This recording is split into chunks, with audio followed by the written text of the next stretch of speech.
Saya berjumpa dengan Ayah Pin sendiri di langit. Saya jumpa, saya beramal, kemudian masuk di alam sebalik mata, dia panggil alam Bazrah, dia panggil alam sebalik mata.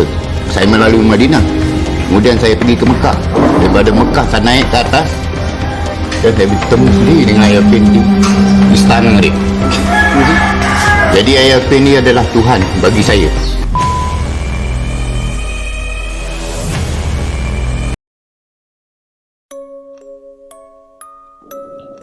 Nama sebenar Ayah bin Arifin bin Muhammad.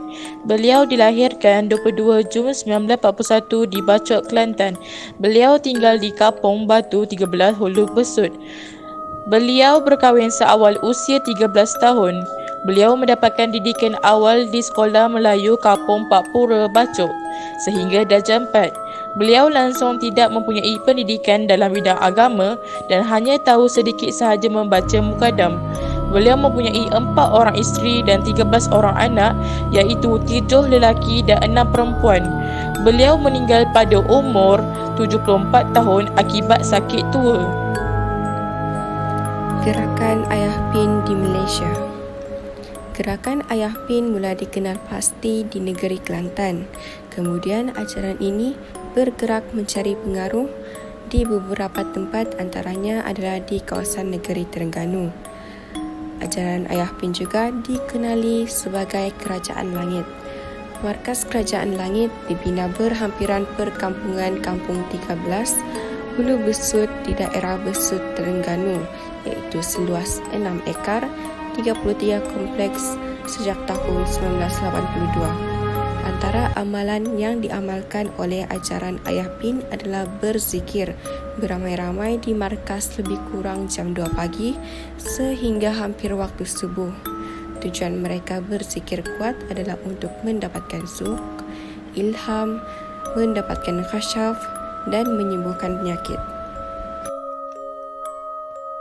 Yang seterusnya adalah pandangan mufti mengenai Kerajaan Ayah Pin. Pada tanggal 26 Oktober 1997, Jawatan Kuasa Fatwa Majlis Agama Islam dan Adat Melayu Terengganu telah membuat dan mengeluarkan fatwa di bawah Seksyen 25 Enakmen Pentadbiran Hal Ehwal Agama Islam 1986 bahawasanya Kerajaan Langit atau ajaran dan pegangan Ayah Pin adalah benar-benar palsu, sesat, menyeleweng dan boleh membawa ancaman kepada ketenteraman orang awam serta merosakkan akidah umat Islam. Justru itu, orang ramai yang berada atau tinggal di negeri Terengganu disarankan untuk menghindarkan diri daripada terlibat dengan pegangan dan ajaran Ayah Pin tersebut.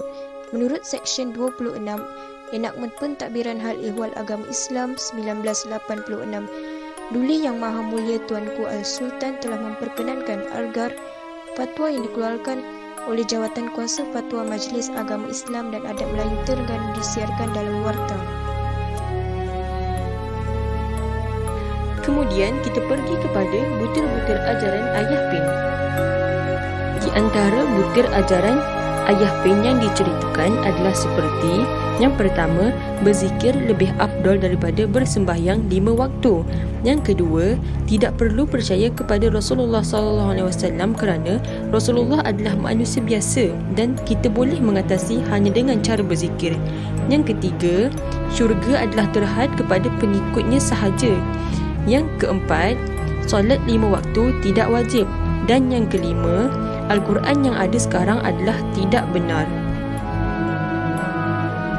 Langkah-langkah sedia ada yang telah diambil oleh pihak berkuasa agama di negeri bagi membantras ajaran sesat adalah seperti yang pertama, pewartaan fatwa-fatwa melarang dan mengharam kegiatan kumpulan ajaran sesat. Yang kedua, menempatkan kaki tangan di tempat-tempat ajaran sesat, memasang papan tanda larangan dan membina pagar seperti di Pulau Besar Melaka. Yang ketiga, penggunaan undang-undang persekutuan seperti Akta Polis, Kanun Keseksaan ISA untuk membantras ajaran sesat seperti yang digunakan kepada KMM, Kumpulan Syiah dan Al-Arqam.